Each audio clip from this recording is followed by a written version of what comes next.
Tesoros del Ñelol.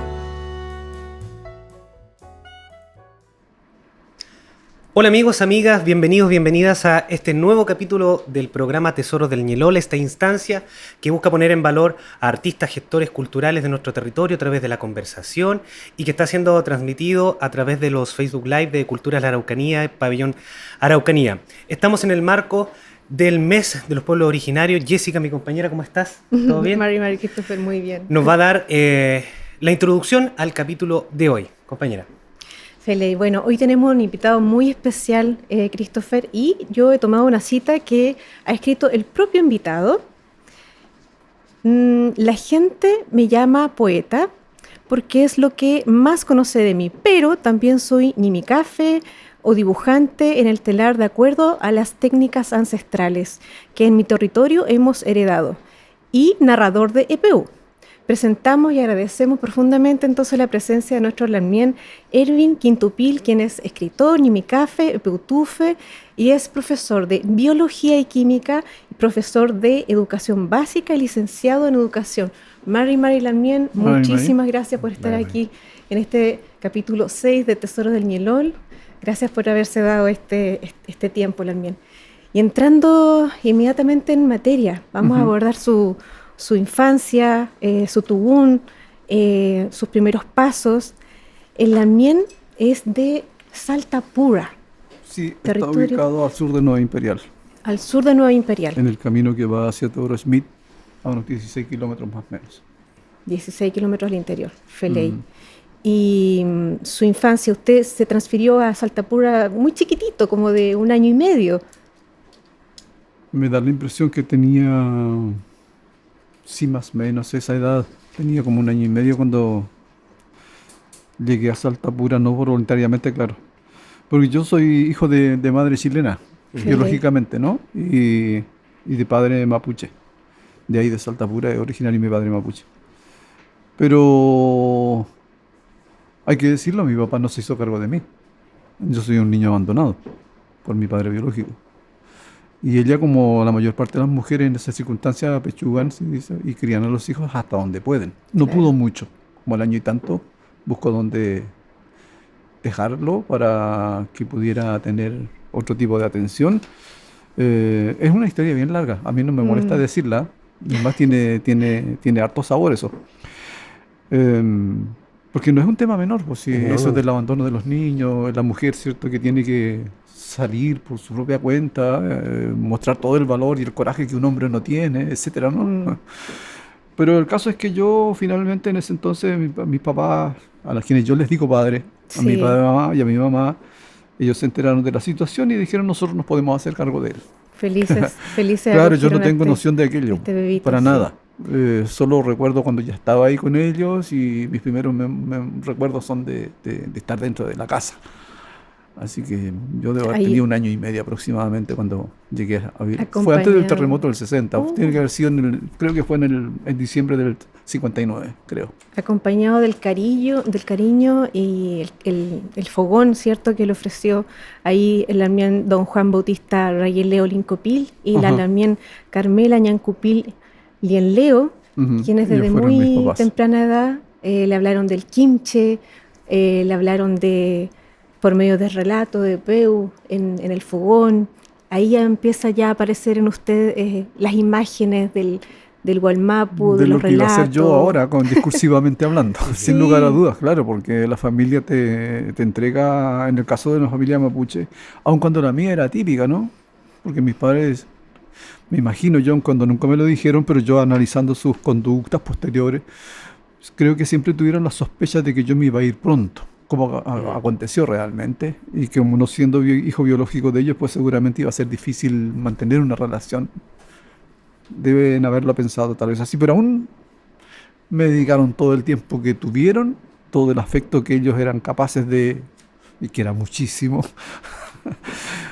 Yo admito que ellos dos son personas excepcionales, tanto dentro del ámbito allá como si lo miramos, porque es raro encontrar una pareja adulta ya con 7 hijos vivos y uno fallecido cuando chiquito, hacerse cargo de otra criatura ajena y generar en torno suyo un ambiente que le da tranquilidad, Claro.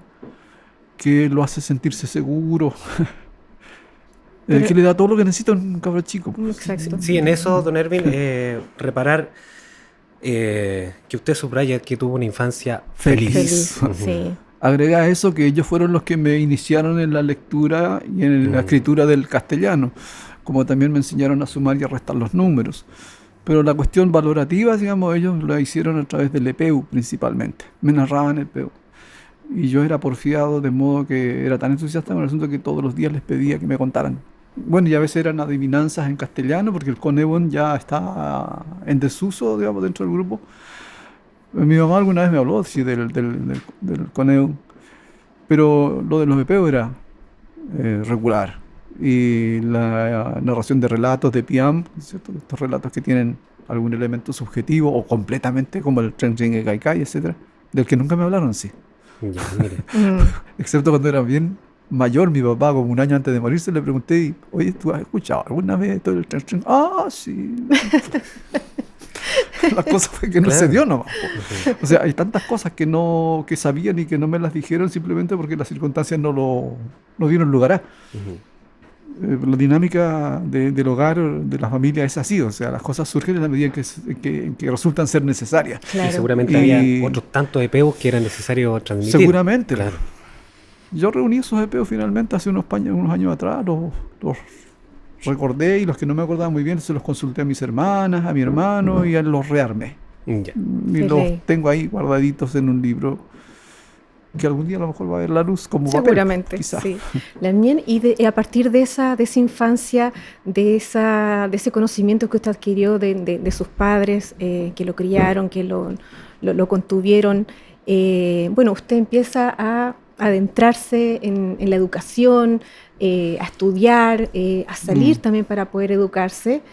Y cuéntenos un poquito de ese proceso. Pasó algo extraordinario porque ellos hicieron de este proceso de enseñanza de la lectura en castellano y de la escritura en castellano algo que nosotros los profesores ahora llamamos constructivismo, pero ellos lo desarrollaron solo. ¿Ya? Es decir, hacían de esta actividad cotidiana una fiesta permanente, de modo que yo lo único que quería era llegar al momento en que tenía que hacer esa actividad.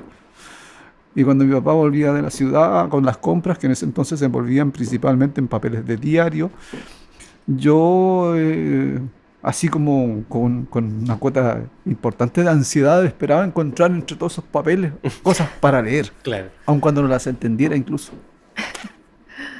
La idea era ejercitar la lectura. Y usted le hizo Entonces, una- frente a cada logro que yo tenía, ellos además, ¿cierto? Tenían, por eso te hablo del constructivo, porque ellos tenían siempre un refuerzo positivo que darme. Y una situación de juego, Ujú. entre que parece que no es y como que es, que era para incentivarme a que sí lo demostrara, ¿te fijas? O mi mamá decía, mi hijo hoy día aprendió tal cosa, cuando mi papá volvía del trabajo que hacía en el campo, ya fuera cruzando, arando, arreglando cercos, qué sé yo. Mi papá se aparentaba incredulidad, decía, ¿será verdad? Ah, ¿Será verdad? Mientras se lavaba las manos, qué sé yo, y hacía cosas y decía, a ver. Y yo urgido le decía que sí, que sí. Entonces ahí le mostraba. Y él se reía con esa risa amplia, preciosa que tenía.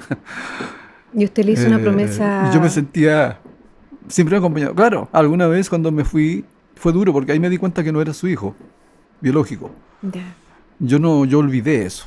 Tiene que haber sido muy traumático, pienso, porque cerré ese día y no recuerdo nada de él. Ni de cómo amaneció, ni cómo fue el tránsito, el trayecto de aquí allá a Concepción Talcahuano, ni cómo llegué, nada. Se me olvidó todo. Pero sí recuerdo haber conversado con él unos días antes, en el que me explicó que era importante que yo estudiara. Me habló de su situación económica, etcétera. Cosa que yo habría resuelto de otro modo ahora.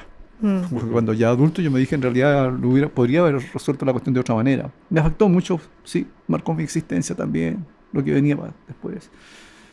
Y me fui con ese propósito, o sea, como él siempre a través de los EPEO y de las conversaciones hablábamos del ser gente, o sea, más bien me hablaban del ser gente y yo les creía todo. Les creí de todo, entonces siempre decían que el propósito de todo hombre o toda mujer era ser gente, pues en mapuche eso tiene un significado bien amplio, yo lo entendí, pues entonces para mí esa era la misión en mi vida. Exacto. Y con ese propósito me fui, no porque quisiera. Pero para después regresar y ser Claro, él me decía, un cuando apoyo, un cuando usted se aporte. eduque, cuando usted tenga conocimiento, si usted se quiere hacer profesional, pues entonces puede usted aportar para que nosotros los mapuches, así como vivimos tan mal, porque ellos eran activos políticamente en cuanto a que sufragaban, apoyaron la campaña de Allende del 64, también la del 70, porque tenía una mirada de que ese sector por lo menos algún apoyo podía dar a la reivindicación y al desarrollo tanto económico como de otro tipo para nosotros el mundo mapuche. Entonces él hablaba de nosotros los mapuches, mi papá. Y usted ahora, a la luz de los años que han pasado, ¿cómo visualiza la educación superior? ¿De alguna forma nos apoya, nos ayuda, nos contribuye o de pronto también nos estructura el pensamiento mapuche? Yo siento que ellos tienen una deuda enorme conmigo y eso no está develado. Últimamente he visto a través de las redes sociales a algunas personas que hablan precisamente de este asunto, pero son pocas. Creo que no hay conciencia al respecto de que la academia y las universidades en particular han desarrollado un trabajo y han instalado discursos que de algún modo u otro a nosotros nos dejan como al margen siempre, ¿no? Nosotros estamos bien en no sé, lo mismo que uno hace, la poesía, por ejemplo. Yo finalmente me quedó súper claro que yo no escribo para la academia, o sea, me importa bastante poco, no, pues en realidad por decir nada, absolutamente nada, lo que opinen los académicos de aquí, de allá o de cualquier universidad sea, ¿cierto? Respecto del trabajo que yo realizo. Si les gusta o no les gusta, si quieren escribir artículos y memorias y no sé cuánto están al respecto, no me interesa en realidad, no son mi público. Independientemente que en el mundo académico hay gente con la que uno conversa, ¿te fijas? Con la que uno eventualmente puede llegar a desarrollar un trabajo si te invitan. Pero como tal, no, porque yo siento que ellos han validado más bien. Cuando uno se educa, cuando va a la educación básica y a la media, el currículum cierto nacional, particularmente la asignatura de historia, está elaborado en base al discurso que han instalado los académicos. Exacto. ¿Se fija? Las ausencias en ese currículum de los temas que nos importan a nosotros, claro, bueno, podrán no ser responsabilidad de ellos quizás, pues que más una cuestión política, de decisión política, digamos, de quienes gobiernan, de los sectores que tienen de las élites. Claro. Pero en definitiva, no sé, mira, ponte tú, de pronto la universidad te invita. Yo he tenido re mala experiencia en 2 ocasiones con invitaciones. En una ocasión, no la voy a mencionar, aunque no tengo problema. Fui invitado junto a otra gente por una universidad a una actividad y cuando estábamos finalizando este asunto me doy cuenta que a una persona que había ido del campo a leer unos cuentos suyos, esto fue hace harto años atrás, le estaban tramitando el tema de la cancelación del pasaje. Puntualmente le estaban solicitando el boleto de retorno para poder pagárselo. A mí me pareció una soberana estupidez dentro del contexto de una universidad. Claro. ¿Ya? Y en otra ocasión, a mí otra universidad, la misma pero en otro lugar, no me pagó mis servicios. Nunca me dio una explicación. Claro. Y ellos me buscaron a mí, no yo a ellos. Entonces, claro, Entonces considero que hay cierto... Se instalan como que... Cierta mirada así como de... Hasta de menosprecio, diría yo. Claro, como que se instalan de que nosotros deberíamos estar agradecidos por la invitación, cuando la creación de sentido viene desde otro lado. No, claro, cuando uno es cabro sí le gusta, sobre todo porque en el mundo artístico tenemos el ego un tantito desarrollado prácticamente todos. No, y hay entonces... ciertas cosas que tampoco se tienen que tolerar, ¿no? Pero yo no. Don Dígame. Edwin, está el mundo ya de la escritura propiamente tal. Y hay un concepto que nos quedó dando vuelta con Jessica respecto a lo provocativo, ¿no? Cómo movilizar ciertas incomodidades en la escritura, bueno, y una diversidad de las cosas que usted realiza, porque son distintos medios para llegar a un objetivo claro. Pero este concepto de lo provocativo, si nos pudiese desarrollar un poco aquella idea. No lo tenía claro desde el principio. Yo tomé la decisión de dedicarme a la poesía en el año 86. Antes escribía, pero no le prestaba mayor atención al asunto. Tanto así como que todo ese trabajo que había tenido antes de esa fecha prácticamente todo eso se perdió, lo boté, lo destruí, porque no le asigné ningún valor y sigo creyendo que realmente no tenía valor. Así que estuvo bien haberlo destruido. Hay que guardar cosas que no están bien, que no tienen sentido. Porque corresponde a una etapa en la que yo todavía no estaba con esta idea de para qué trabajar en este asunto, ¿te fijas? Así que eran más bien tonteras de cabro joven, no más que eso. En esa ocasión yo ya era ya era profesional de la educación y en tanto yo egresé, me integré a la Asociación Gremial de Educadores de Chile, que fue una organización que duró unos pocos años, pero que surge, ¿cierto?, de parte de la disidencia a la dictadura, de parte de la gente que no estábamos de acuerdo con eso y que le dimos la pelea para allá. Entonces yo, en ese contexto, recuerdo que en una ocasión vi una citación de un concurso de poesía del magisterio y a mí se me ocurrió mandar un conjunto de poemas que los armé como en 3 días, porque de todo lo que tenía escrito empecé a armar y armé un volumen chiquito. Y ese fue mi primer libro en realidad y ellos me reconocieron con un 3er lugar. Yo estaba en el campo y me llegó la visita por correo con cartas así como era antes. Y yo dije, entonces esto tiene sentido. O sea, claro, esto tiene ahí sentido. hizo un clic. Y eso fue el primero. Eso fue lo primero, la primera reacción que tuve de asumir esto como un trabajo, responsablemente. Y con el paso del tiempo, no sabría decir cuánto después, yo asumo que es un medio y no un fin. Y me declaro más un provocador, como les comenté. Perfecto. Antes de, ¿cierto? Porque me interesa provocar quiebres. Y eso tiene que ver con la educación, con la pedagogía. ¿Ya? Porque dentro del aula uno lo que pretende es que los estudiantes que tiene a su cargo, ¿cierto?, es romperles sus esquemas para que ellos, entregarles todo lo que necesiten, para que ellos vuelvan a rearmarlo incorporando y descubriendo nuevos conocimientos, qué sé yo, nuevas realidades. Claro. Eso sí. en términos muy generales. Movilizar. Claro, movilizar al estudiante para que se desarrolle, para que haya un trabajo desde sí mismo. O sea, eso no tiene que ver con el esquema del profesor que le enseña a un saco vacío y le va metiendo conocimientos. Claro. Para nada. Ser autónomos en nuestra conciencia. Claro, y entonces la poesía para mí es un medio para lo mismo. Tanto hacia el mundo no mapuche como hacia el mundo mapuche. O sea, entonces hay que trabajar como en 2 líneas. O sea, hay poesía que está orientada hacia el mundo no mapuche y hay otra que está orientada hacia el mundo mapuche. También, y bueno, respecto de la provocación también de estos espacios de movilidad social, usted se ha hecho cargo de una actividad, un mingaco cultural allá en Saltapura. La hice durante 10 años, hice un mingaco yo. Y ocurrió porque yo todavía no había vuelto, ahora vivo allá. Yeah. Había intentado volver, sí, la primera vez fue en el 86.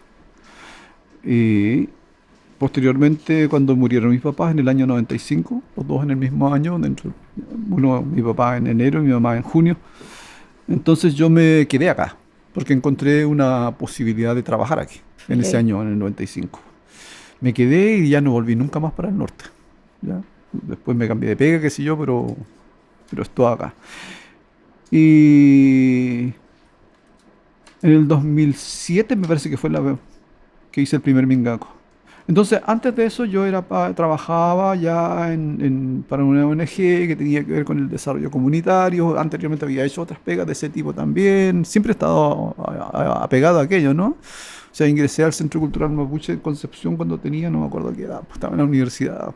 Una vez vi un afiche que anunciaba una actividad y yo dije, ahí Mapuche, aquí, pues para allá me fui. Claro, para allá me fui. Yo estaba solo, llevaba años solo, en una situación bastante precaria emocionalmente, porque yo me fui para allá, pero no encontré el espacio que encontraba acá, claro, que tenía acá. O sea, ese espacio, ese nido caluroso, tierno, pujante que yo tenía allá, no encontré nada de eso. O sea, las personas con las que me fui a encontrar, que eran mi familia biológica, emocionalmente no me aportaron nada. No había nada. Ni siquiera un te quiero, nada.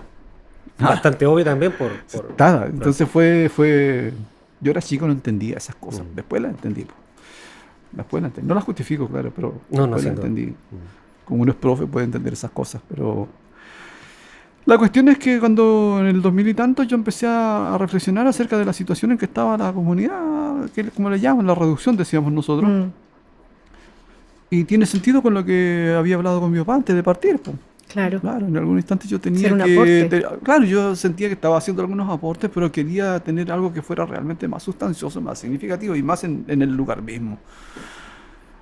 Y me di cuenta que la organización comunitaria, ¿cierto? Que surge a partir de la ley indígena, es decir, que tienen personalidad jurídica y que dependen directamente de la CONADI, etcétera, era un tema muy funcional a los intereses del Estado. O sea, funcionaba en la medida en que el Estado tenía alguna tarea que asignarle. Y que desgraciadamente el asistencialismo, ¿cierto?, ha estado presente de principio a fin ahí. Y estos viejos que eran jóvenes alguna vez, ¿cierto?, más o menos de mi misma edad, algunos que... lamentablemente yo me los encontré en esa condición, en el que no tenía iniciativa para hacer nada. Esperaban nada más, ¿cierto?, que algo viniera. ¿Ya? Y la organización sigue funcionando en la medida que, claro, el Estado la hace funcionar. Porque necesita... que los proyectos, las platas se circulen y finalmente y después instalar el discurso de que claro, sí trabajamos va, con la comunidad, claro. en fin. Claro. Y ahí se me ocurrió hacer un mingaco, pero en el ámbito cultural, que es en el que yo había trabajado Claro. durante buena parte de mi vida ya. Yo empecé, lo primero que hice fue teatro en Concepción, pero luego me hice cargo de un centro cultural que era una chapa de la izquierda para darle la pelea a la dictadura, o sea, era eso lo que hacíamos. Solo una duda de georreferencia. ¿En qué zona de Concepción eso? Talcahuano, Concepción. Talcahuano, Concepción. Claro, yo en lo que ahora es Hualpén. Hualpén. Pero a la entrada, antiguamente. a la entrada, ahí donde comienza Hualpén, Ujú. ya en esa parte. La calle Colón, la Villalán, los sectores donde estuvo el aeropuerto antiguamente, que era un aeródromo en realidad, ¿no? Yo llegué a vivir ahí a una media agua. Y los aviones, a unos pocos metros de la casa, bajaban esos aviones chiquititos y estas cosas que planeaban. ¿Ya? También entonces el mingaco cultural que usted logró levantar ahí en el Saltapura de una forma... Fue fácil, pero ¿vio usted algún avance en revertir esa situación, ese diagnóstico que usted había hecho? Mi propósito era solamente generar movilidad. Exacto. Es decir, que la gente hiciera algo distinto a lo que estaba haciendo, que era esperar que le llegara algún beneficio. Y esa gente podía ser cualquiera. Y yo me imaginé que principalmente podía ser la gente más joven, que no los más viejos. Y así fue, efectivamente. Empecé en ese año 2006 o 2007, ya no me acuerdo. Y el primero lo hice en el invierno. Y tuve la ayuda que se necesitaba, por cierto, porque un mingaco consiste en hacerte cargo tú de todo. Claro. Ya tú financias la comida, financias autogestión la completamente, 100%. Claro. No, en mi caso yo tenía pega, así que yo financié todo nomás. Pues, pero hay gente que se me sumó. Pues un sobrino me dijo, yo me pongo en un pedazo de chancho, y otro dijo, yo cocino, y otro qué sé yo. Entonces se entusiasmaron, ¿te fijas? Y fue así durante un largo tiempo, durante varios años, hasta que en el 2014, me acuerdo, me invitan a una reunión para ser parte de una asociación que ya habían decidido. Ya. Y yo dije, plop, o sea, ocurrió. Claro. Pasó. Porque hasta entonces, si esta cuestión surge sin que me consulten a mí, me invitan a sumarme. Entiendo. Yo lo encontré genial. Yo dije, Claro. ya, se Y usted cumplió. dijo, ya, he cumplido. He El cumplido objetivo justamente, cumplido. y ahí me dijeron, ¿qué vamos a hacer? ¿Qué voy a hacer con tu mingaco? Yo le dije, lo voy a, no sé, déjame empezarlo, ¿podemos hacerlo nosotros? Yo creo que no, le dije, porque es mi pega, es mía. Entonces, si quieren hacer algo, háganlo. O lo hacemos, porque yo ya pasé a ser parte de esa asociación, de la asociación. Y dije, bueno, yo dije 10 años, e hice 10 años. Ahora, como parte del programa de trabajo, yo ahí hice muchísimas cosas. Uf, no, ya, distintas temáticas. algunas vamos a tratar de abordarlas ahora como para poder avanzar. Hubo mucha gente que vino a colaborar, artistas, peñas, ¿cierto? Y hay gente no mapuche también que vino a colaborar. Feliz. Que algunos aportaban incluso un par de pesos para financiar, no sé, la comida. Para comprar tallarines, para hacer una tallarinada, y algunos amigos míos cocinaban, viajaban de afuera. Nunca fue un grupo grande, fueron 40, 60 personas máximo alguna vez, las que se reunieron en torno al mingaco, pero yo nunca pretendí que hubiera una multitud tampoco. Bastó eso para Pues no organizarse era necesario, de forma sí. autónoma después. Claro, Qué sí, maravilla. siempre fue lejos del mundo de la publicidad también, o sea. Sí, de pronto al final algunos medios como el Mapu Express lo publicó, ¿cierto? ¿La mien? Pero no más que eso. A fines de los años 80, usted se encuentra con esta técnica con el ñimín. Ah, Y viene de también, antes, solo que yo en esa ocasión me encuentro, digamos, haciéndolo. ya, Claro. ya, perfecto. Y también utiliza este otro arte para generar justamente eso, la provocación, Claro, la autocrítica, hacer filosofía, hacer pedagogía también a través del ñimín. Y tiene dos obras que son muy, muy impactantes, y una de ellas se llama Perdón, por aquí pasó la civilización. Es la última que hice hace ya como 2 años atrás. No trabajo muy seguido en esto. Tengo las piezas en total deben ser unas 10 de este tipo, de este trabajo. Yo puedo hacer el charilonco y otras cosas, pero este trabajo que yo desarrollo tiene que ver Bueno, primero yo aprendí el ñimín, o ñimicán, como le decimos, por eso no digo ñimicafe, accidentalmente. Mi mamá era ñimicafe, pero a diferencia de otras mujeres, ella nunca lo hizo con el propósito de aportar un ingreso a la casa. Entonces hacía una manta cuando era necesario, y cuando es necesario, no sé, cada 10, 15 años, más o menos. Al punto que en una ocasión, la recuerdo, dijo, voy a urdir una cosa para acordarme, porque si no se me va a olvidar. Esta técnica que está ahí, justamente la del perdón, por aquí pasó la civilización.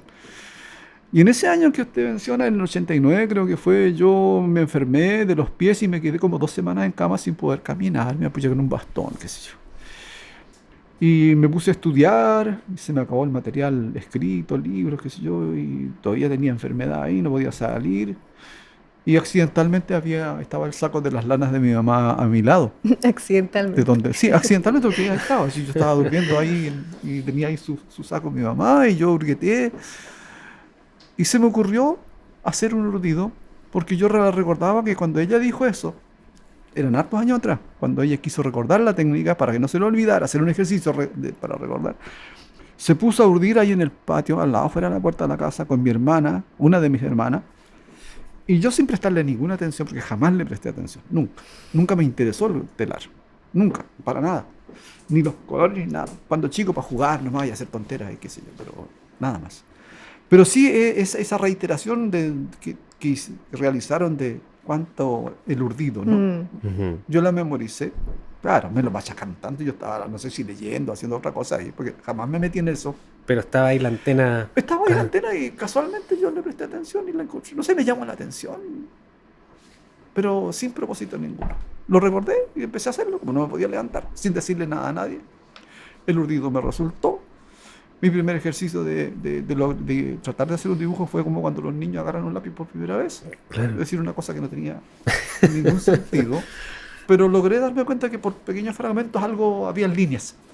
Así que me entusiasmé, urdí un segundo y ahí salió algo. Y después urdí la otra técnica, que es esa con que se hacen los trabajos de la mujer. ¿Ya? Ahí. Y me resultó la técnica, pero el dibujo no me resultó bien. No me resultó, o sea, se veía, pero estaba mal hecho. Se veía bien, pero al mirar el detalle estaba mal hecho. Y ahí me mejoré y salí a trabajar al arado con mi papá porque no me acuerdo si estábamos cruzando o arando. Y salí a hacer mi pega, pues. La pega que yo acostumbraba a hacer en el campo.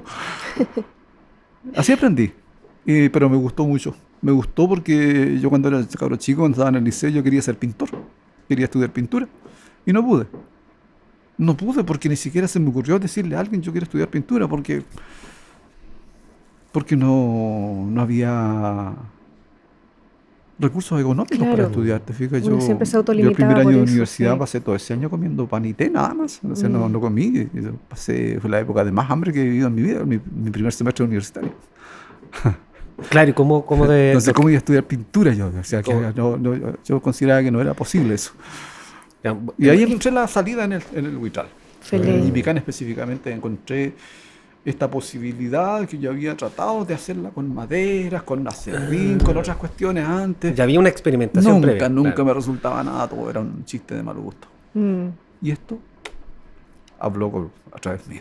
Maravilloso. O yo a través de ella. Vemos algunas aplicaciones, por ejemplo, en esa obra de Perdón, por aquí pasó la civilización, con incrustaciones de plástico. Claro, primero el diseño no es de acá. Yo trabajo preferentemente con lo de acá, pero aquí utilicé, porque el propósito no era hacer una reproducción, sino mostrar algo extraordinariamente hermoso, y porque además ese diseño es propio de los peñihuelche, del otro lado de la cordillera, y acá también los peñispehuenches lo hacen. Claro. Están ahí en el límite con ellos. Claro, entonces, sí. Pero nosotros para acá, los nahuaches, los huenteches, los lapquenches, no tenemos ese dibujo incorporado a nuestra iconografía. Entonces, pero yo la utilicé precisamente por lo hermosa que es, porque es más grandota, porque esa pieza tiene como 1 metro y tanto de largo, y ese dibujo entonces tiene como 1 metro, ¿te fijas? Ese puro dibujito nada más. Ese puro dibujito. Y luego tenemos otra obra. Le puse plástico precisamente como una forma de responder al discurso de la civilización que se instala, ¿cierto?, aquí en la región, cuando el Estado chileno, allá por el 1850 y algo, inicia un proceso de meterse en nuestro territorio, y finalmente sabemos que terminó en una guerra en la que nosotros perdimos. Instala esta una ciudad guerra no en la que declarada, estamos ahora, por lo y demás. todo esto supuestamente es la civilización en contra de la barbarie que nosotros representábamos. Sí. Yo leí, por ejemplo, el libro de este belga, que fue el que dirigió la construcción de la línea férrea acá. Berniori, justamente. Gustave Berniori. Ese libro lo tengo, lo compré hace añazos atrás. Y él hace una descripción del paisaje que es bellísima. O sea, un paisaje en el que todavía no hay ciudad. Y 100 años y tanto después uno observa una ciudad que no me gusta. Claro. Que no me gusta, una ciudad altamente contaminada, una ciudad hostil, que hace un par de años atrás, ¿cierto?, la autoridad correteaba a nuestras viejitas que vienen a vender sus verduras. Es decir, una ciudad que no es deseable, que no es simpática, no. Entonces yo digo, claro, por eso se llama así el tapiz ese. Por aquí pasó la civilización, porque esta hermosura, ¿cierto?, se destruye cuando el nylon, cruzado, el plástico se mete. Exacto. El nylon, además, ¿cierto?, como un elemento que tiene que ver con la contaminación, con esta incapacidad de la naturaleza a reciclar. De cuando le sobrepasamos su límite, la naturaleza se contamina. Eso. También, y bueno, tenemos también otra obra que se llama Genocidio. Es más antigua. Sí, es más antigua. Y vemos por ahí unas cruces. Está hecha con la otra técnica. Se llama Huelucuses, esa técnica. La anterior se llama Ngepun. Esta se llama Huelucuses. Es algo extraordinario. Esto a mí me gusta mucho porque me decía, ¿qué significa Huelucuses? Primero la técnica. Claro. Y no encuentro respuesta porque la gente ha perdido el significado de algunas palabras, ¿te fijas? Y cuando uno busca en la bibliografía de si casualmente algunos de estos investigadores que no citan dónde hicieron la investigación ni con quién hablaron, simplemente informan cosas, me refiero a lo más antiguo, que igual son interesantes, pero carecen de todos esos datos. Si daban alguna impresión de por qué se llama así, no encontraba nada. Hasta que ellos, lo cierto, los del libro Bueno Mapo, hablan del Hueluhuitrao, ¿cierto?, de la constelación esta de Orión, y nos muestran la imagen, ¿cierto?, de este juego que se dice que hubo, en el que 2 hombres se colocaron en sentido contrario. Entonces, porque para mí Huelu es cuando decimos Huelu es pero. Claro. Espero, y tiene ese significado. Y dice, pero ¿por qué esa palabra pero ahí metida? Si no tiene nada que ver, debe ser otro significado. Y en Hueluhuitrao no significa aquello. Entonces, claro, tiene que ver con esto. Hueluhuitrao es luz. ¿Ya? Entonces, es esta cosa de la luz que a ti te llamó la atención porque dice por David, las figuras se las puedes ver por los dos lados. Claro. Es como el positivo y el negativo. Efectivamente es así. Entonces, esta luz que tiene estas dos, una cuestión increíble, que nuestros viejos hayan asociado la luz como fenómeno físico a esto. Claro, o sea, que estén hablando desde la física, pero no científicamente, sino desde la observación, porque es un juego de luces lo que hay aquí. En realidad. Es esta cosa de que la luz te permite ver y no ver, una cuestión así más o menos, ¿no? Yo quisiera seguir investigando y ojalá tenga la posibilidad de llegar a saber más al respecto. Feliz. Es hermosa y se llama Genocidio. Yo tomé los elementos, algunas figuras que están en el trarigo de la mujer, otras que están en la manta masculina, y así otros elementos más característicos de la iconografía de esta zona, y las pasé a este tapiz para graficar allí la destrucción de la conquista tanto española como chilena hacia nosotros. Muy doloroso. La espada y la cruz, las estrellas intactas en la parte superior, pero luego se empieza a desdibujar todo hasta que encontramos bajo suelo los cuerpos mutilados, etcétera. Don Erwin, los tiempos occidentales nos van... nos apremian siempre. Sí, sí. Pero queremos saber, ¿no es cierto?, conocer y de pronto de su palabra, ¿no es cierto?, si nos pudiese compartir algún fragmento de su trabajo poético.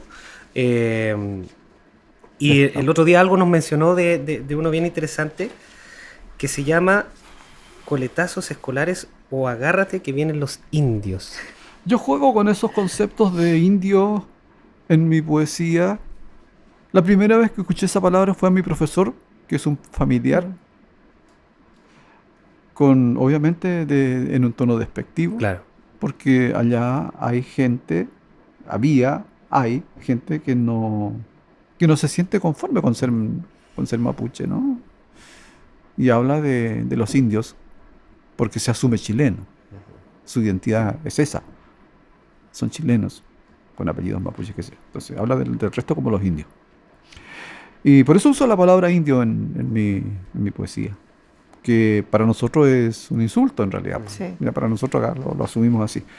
Pero a mí la verdad es que yo tomo estos elementos tristes y feos y trato de mostrar a través de la poesía su lado amable y su lado bello.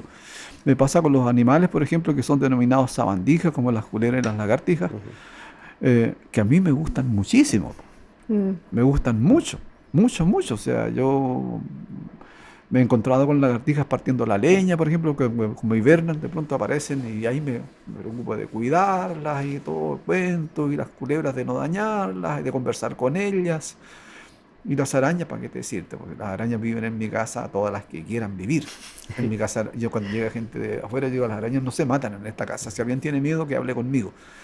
Entonces de repente me llaman, me indican que hay una araña en tal parte, yo la saco y la llevo para allá, a otro lugar, en un rincón por ahí, para que no moleste si está en la mesa o qué sé yo.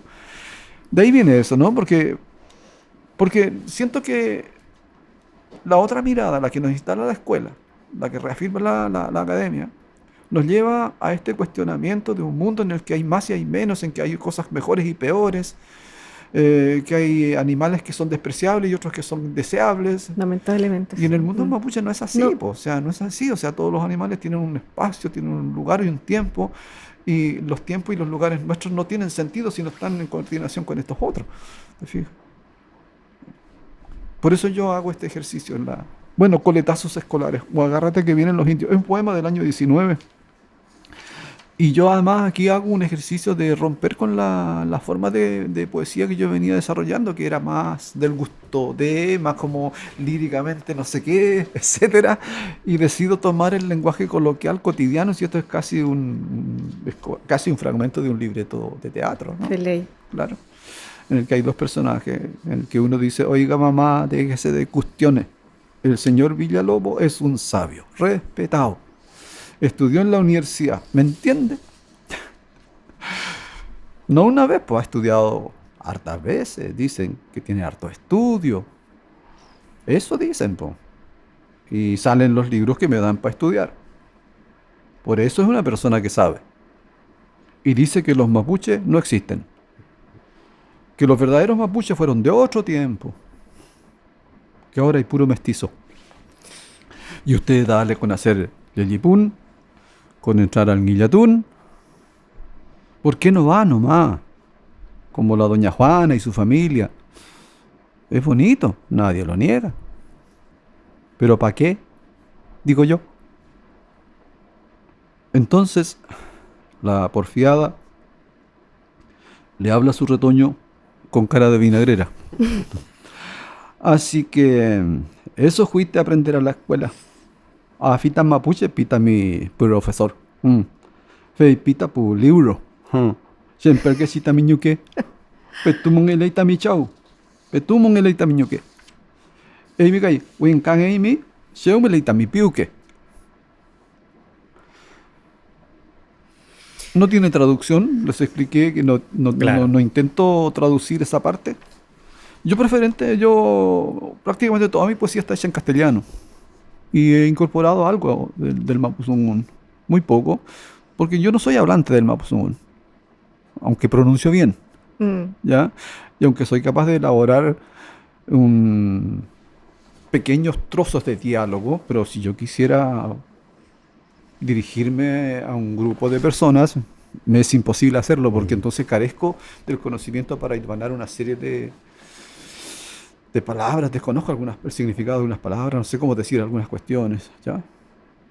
Pero sí utilizo también- la poesía, en la poesía utilizo sí fragmentos del Y mapuzungún aquí precisamente para hacer ese contraste. en esta pieza también está intencionado el que no haya traducción, Sí. hay una incomodidad de lo que hablábamos al inicio, de Sí. lo provocativo, en Sí, fin. sí. Se Entonces, entiende perfecto. Es mi intención no traducirlo precisamente para generar algo en el otro. Claro. Y se logra. Para que algo le cruja, no sé. Sí, Porque uno, absolutamente.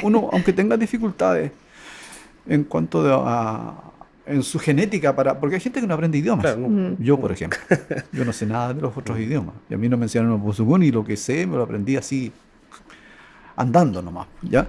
Entonces, pero aún así se puede aprender. Una intencionalidad Se por puede. lo demás. Don Erwin, bueno, le pido disculpas, ¿no es cierto?, por el tiempo, pero rompimos la agradecer también la posibilidad de contarnos todos estos medios con los cuales usted genera su obra, con la intencionalidad clara de remover, de provocar, como es el concepto, y también contarnos un poco de aquella infancia feliz que aquellos que creemos en la infancia también es súper importante. Bien, Jessica, muchas gracias también por acompañarnos, por estar aquí generando contenido, que es lo importante, más en este contexto de los pueblos originarios. Bueno, le reiteramos, ¿no es cierto?, que esta es una iniciativa de la Secretaría Regional Ministerial de las Culturas, las Artes y el Patrimonio en convenio con la Corporación de Desarrollo Araucanía. ¿Por dónde nos pueden ver, Jessica? Varias plataformas. Está el Facebook Live de Culturas Araucanías, Facebook Live de Pabellón Araucanías, está el YouTube de Ambos, Culturas sí. Araucanía, ambos. Y también tenemos el podcast. Ahora en Spotify vamos a estar sonando. Tesoros del Ñelol nos pueden buscar. Gracias, don Erwin, por su Gracias tiempo. también a ustedes por la invitación. Muchísimas gracias también. De Y verdad. nos vemos el próximo capítulo. Nos vemos. Chau, chau. Chaltumay, Peucayal. Peucayal. Agradecemos a escritoresindígenas.cl por facilitarnos su material fotográfico.